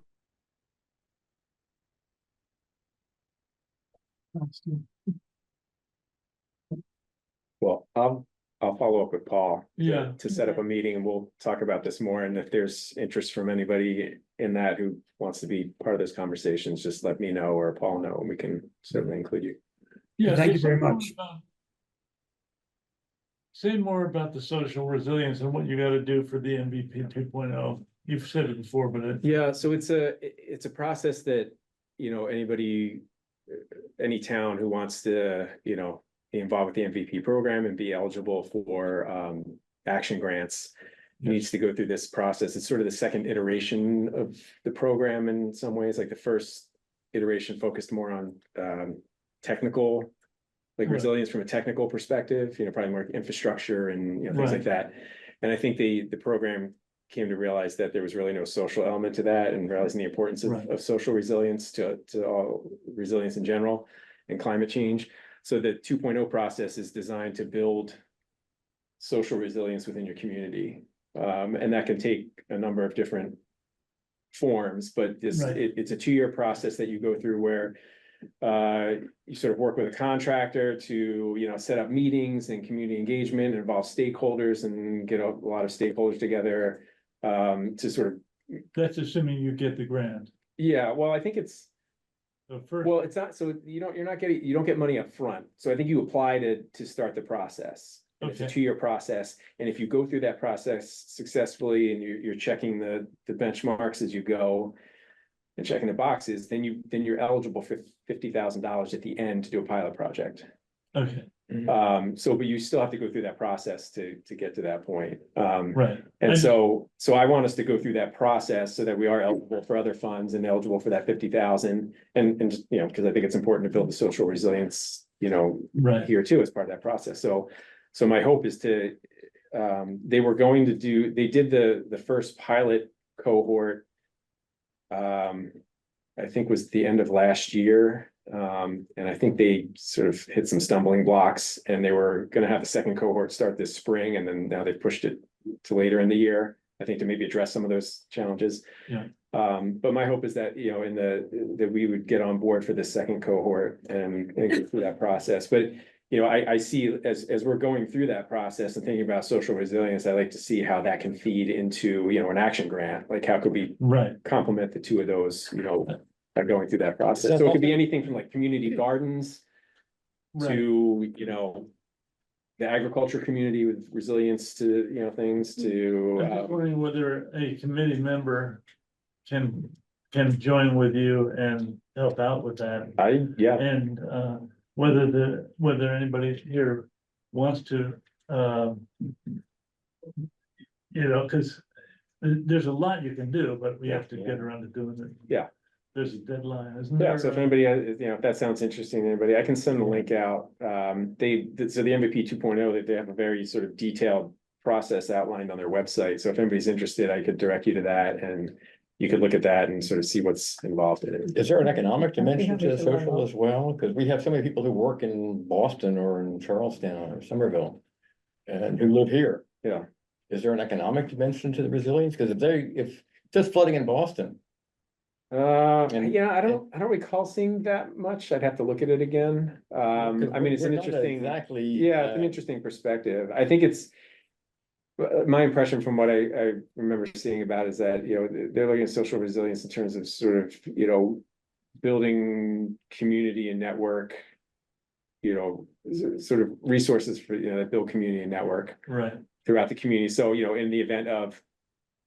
Let's say, you know, a rough heat wave right. and temperatures are soaring, you know, like how are vulnerable Right. populations in town, maybe the elderly and others who don't have air conditioning, like how are people checking in on them? How is the community addressing that threat and that vulnerability in a social way?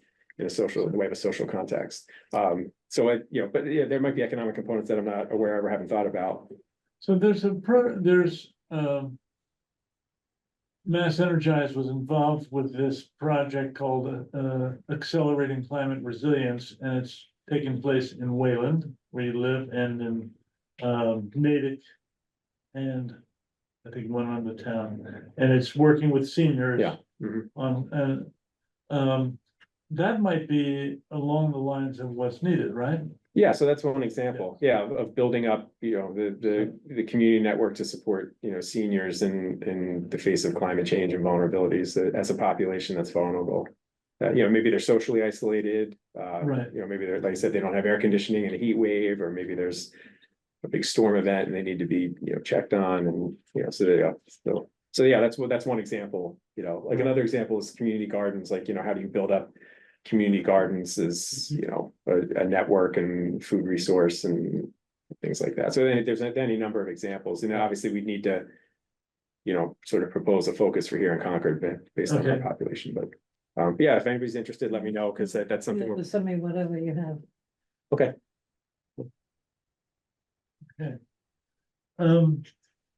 Good, We've got the, I mean, is solar PV, I mean, is there any continuation of the task force work that we can take on? It's one of the, yeah, so I mean, Gavin might have an opinion on that, because he was on the solar task force. You guys have So- you done your final report? Yeah, so there's a final report, and so we're officially finished at the Solar Task Force. Wendy, is the report publicly like available to be shared publicly? Yeah, it's supposed to be on the website, but I Okay. haven't looked. But it was Yeah, I haven't- supposed- I haven't looked either. it's- I Yeah, Sure. good. Okay, so if it is, then so sounds like so. Yeah, the Solar Task Force finished up, and I can share the report, distribute after this meeting to the email list for everyone to give it a read. So, it And- was, Kevin, you weren't there, but it was presented to the select board. And the select board walked away without, and have a future discussion, but Mary was gonna talk to the town manager about responsibility for certain recommendations in that report and how to move it forward with a staff, from a staffing perspective. I don't have any insight on what that was, but there was stuff that obviously might be more CMLP related, some might be Yeah. Eric in that climate area, but I think Yeah. it's a question of how to move some of those recommendations forward. Yeah, some of Yes. those were definitely as the Climate Action Committee that we would be able to push working with CMLP and the light board. So yeah, once we maybe next meeting, once the report, everyone takes a read, we can sort of identify what we can be helpful as the Climate Action Committee on. Okay, Yeah, so I think more, and I'll rely on both of you to correct me if I'm not remembering right, but so the report identified some opportunities, some more immediate opportunities, including the old landfill and adding additional solar there, and CMLP has been working on some feasibility studies around that. And so, for my role, I'll be checking in with CMLP to see, where that is, because I think what the task force was hoping was that, there may be an opportunity to bring something to town meeting next year, in which case there would have to be some initiative between now and December to get an article ready, assuming that, this feasibility work gets done in a timely way and that things are in position to try to move forward with something Okay. at that point. So I think there's definitely some follow-up that needs to be done, and I'm happy to participate in that with CMLP to try to move things along. But I certainly think the committee can also sort of be a voice in that to try to keep things moving if they choose to. right, I need to read the report to know what it says, but I would just hate to, As far as battery storage, has the CMLP decided?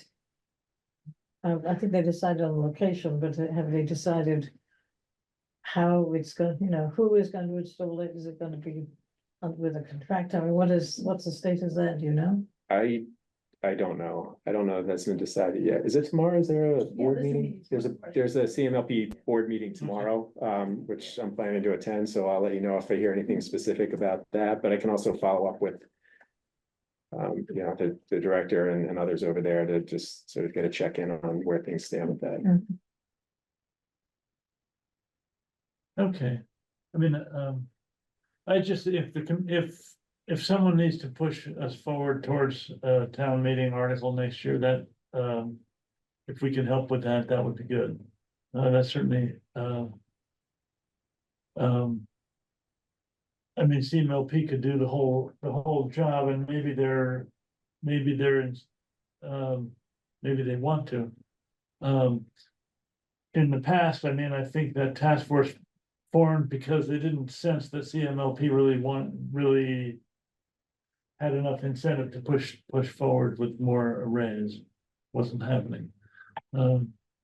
Things might have changed. Yeah, I don't see the report posted on the Solar Task Force Committee page, but it may be somewhere else. If I'm not Okay, I aware. find that.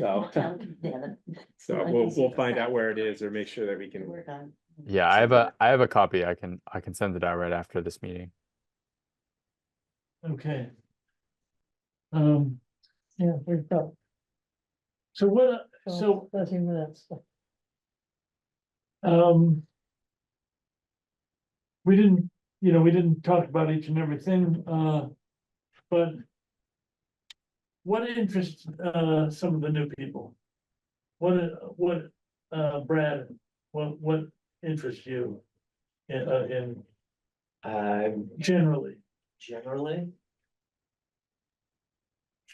The thing that I'm most personally interested in is network geothermal, because I'm considering putting a ground source heat pump at my house. Yeah, And so from a selfish perspective, I would love the opportunity to be part of a network sooner rather than later.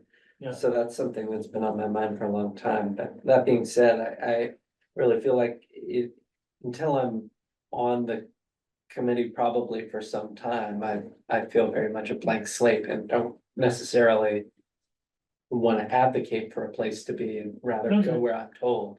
okay, well. How about you, Kat? I mean, so it's interesting, my background is in education, experiential education, and so your project, I was. Oh, well, come on in. Yeah, so models like that really get me going, and I've been, working a little bit with Priscilla on things in the schools. I didn't think that this would be a committee that could dabble in that. If there's a way that there could be some cross pollination, that would be a big interest. With the school? the schools and maybe this is, you know, this is the district sustainability committee. I know that you go to the meetings too, Janet, so you know, it's Right. more just, I think people, the same climate players kind of go to each other's meetings, and I think that's kind of the extent to which that happens, but. So that sparked my interest, but in terms of just sort of moving the needle, I guess I'm feeling like transportation, retrofitting, I'm more interested than necessarily new building. And, you know, just the energy transformation, I mean, I just, in terms of, and also food waste, so there was a conversation about sort of Black Earth and Right. agriculture, because we are a farming town. And we've got some models of regenerative farming and things like that, things that I think are moving the needle in terms of greenhouse gas emissions are Right. where. I would like to put most of my energy into, Okay, if that makes sense. good. Um,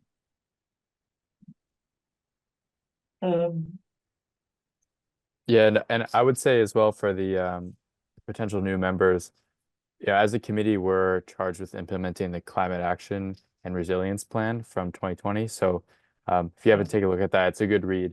You just look at it, it's on our website.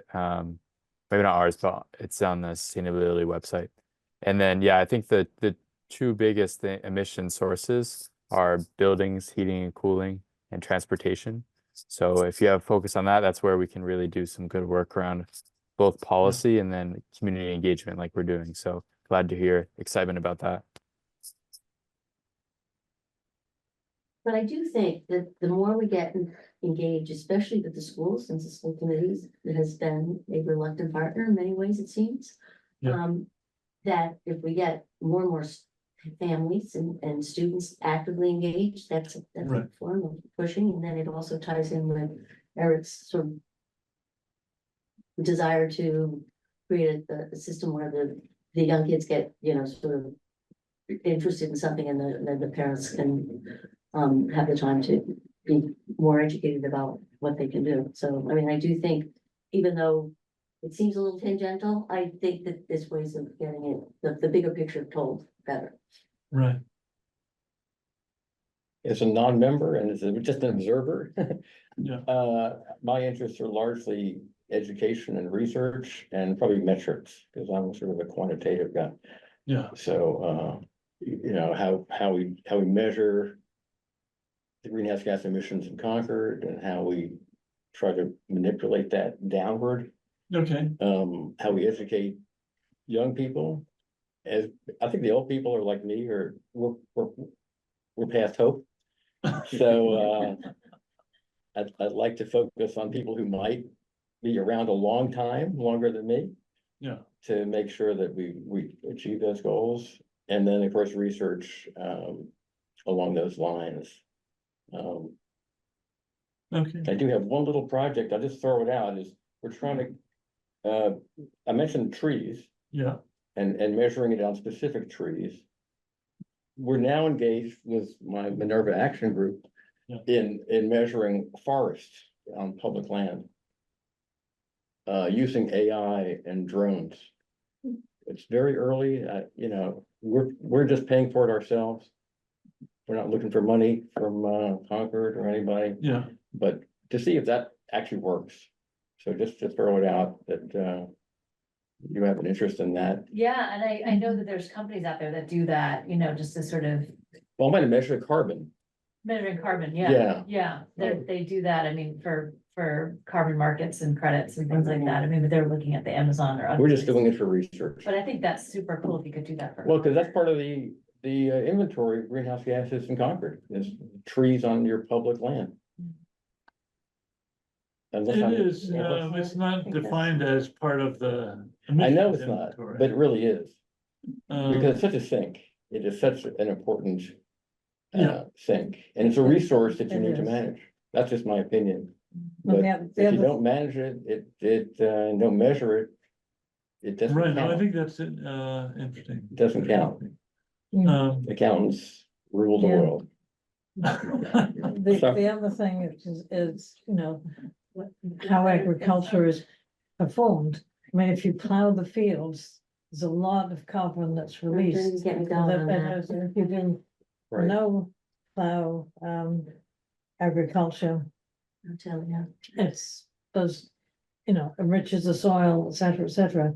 And I know, so Gaining ground. gaining ground practices that, Yeah. whereas Vero Farm does not. It'd be interesting Right. to. And Vero Farm doesn't do it on town property either, even though I sort of. Well, that's true. raised that with They them. have their own. They laws. have rented property from the town and they have, Hmm. property that's under, conservation restrictions that they have, they don't do it. Yep. Mhm. Well, I don't it's hard to tell farmers how to farm. Well, it is, but That's if you're true. leasing the land to them, you have a little more control over it, and if, especially when it's on conservation commission land, yes. Right. That's interesting, and I think the gaining ground model with the national park is great. I mean, they've got a federal contract with the federal land, Mhm. and they wouldn't lease to anybody else because it's, No, no tell, yeah. it's no till. Very, that's, So, I mean, just as, I think that these are really incredible models that we have here in Concord that I think we should be screaming from the rooftops about how this should be done. Yeah. Okay, interesting. our community garden just went no till. So I would love to talk to you more about metrics. Oh, good. Because I'm into numbers as well.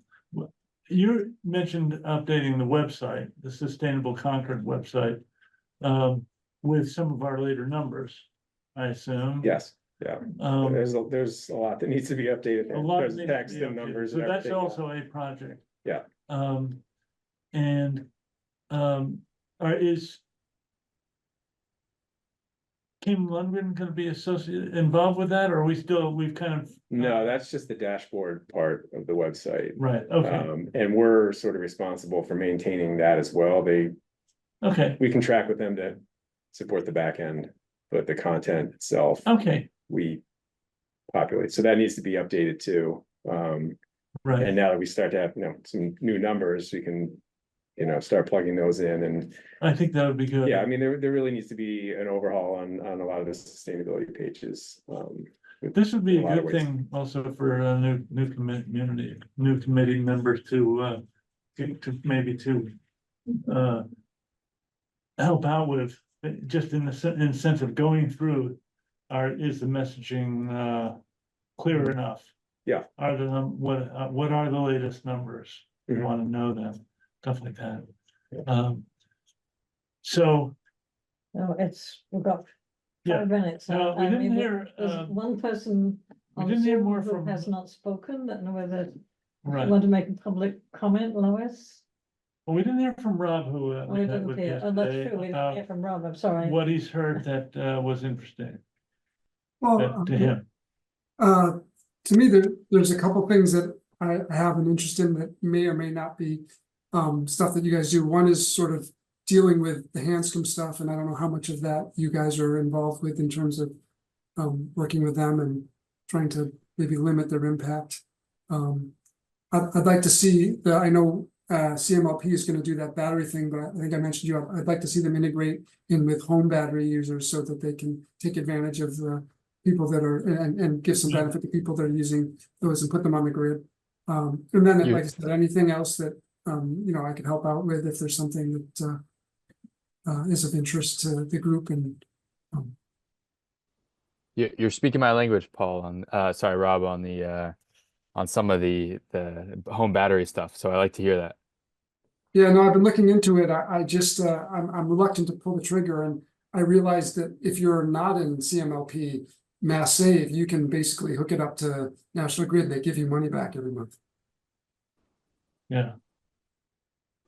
Okay, Okay, Lois, do you want to say something? Sure, I'm Lois Suarez, 34 Everett Street, apartment 10B.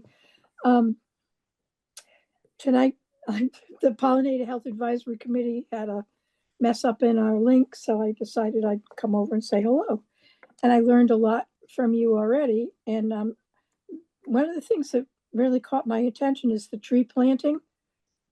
Because the pollinator group is basically, most of our planting and seeds have been the perennial plants that are for native perennial plants. And so trees are obviously very important in terms of pollinators. So that got my attention. And the other thing is I happen to follow housing, and you were talking about housing partnerships. The Housing Authority has done quite a few partnerships, and currently they've just finished up one with Habitat for Humanity. And I think Assabet Bluff, they're looking for a partnership there. So just, Eric, if that's of any interest to you. The Housing Roundtable meets usually quarterly, and they do that. That's Liz Rust is the contact there. Stefan Bader is the contact for CHA. Rick Eisler is the person mostly on the CHA who has pursued the partnerships. And Jennifer Polito is the executive director here at the Housing. I happen to live at Everett Gardens, 34 Everett Street, in case you don't recognize it. And the other thing that was of interest is when people started talking about programs with children. I live and I look every day at the Barn Nursery School. And, you know, I've got this I look out my window and see them, and I have not reached out that much in terms of program, but I've been able to, I guess, strong arm the Housing Authority, let us put in some native pollinator plants in front of our building. And it's actually caused a lot of when the parents and the kids walk through, it's caught a lot of interest. So it's a small thing, but, you know, like there's obviously overlap in terms of sustainability. Without the pollinators, we've all got a challenge. So, and I mean, our main thing was neonics. And then when you're talking about water testing, my neighbor does some testing for ores in the Assabet River, and they apparently don't check any of the pesticides.